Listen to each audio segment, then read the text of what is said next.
Okay, so let's do this MIT integration B problem of 2023. You have this hyperbolic function, and so whenever you have this hyperbolic function, if you know about hyperbolic function, like you can convert them. So one of the property of this function is this is the inverse of 1 over cos x.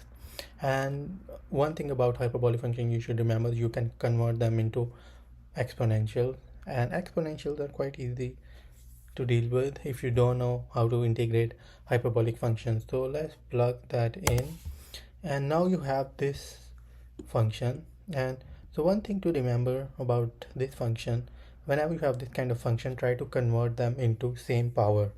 And we are always like to deal with in positive power, so you can multiply and divide by e to the power x, and when you substitute that in, you left with e to the power 2x plus 1.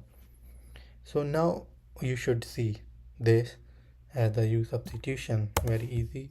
If you take u to the power e of x, you get du e to the power x times d of x, and when you plug that substitution in, you have this simplification, because this e to the power 2x can be written as u square. So one thing to remember, whenever you have this function, this is the standard integration that you should remember how to do it, because you should remember some of the integration, because whenever you do an integration, the only exit point is to convert them into a standard integration, and this kind of integration comes very often, so you should remember that. I will make a video of standard integration that you should remember.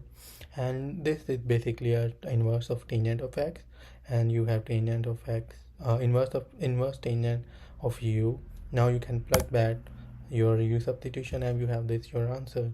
So whenever you have hyperbolic function, try to convert them into exponential. Sometimes if you know the integration of hyperbolic function, those are also easy. If you know, that is also fine, but if you don't know, try to convert them into exponential function, and it will make your life easy. So I will see you next time.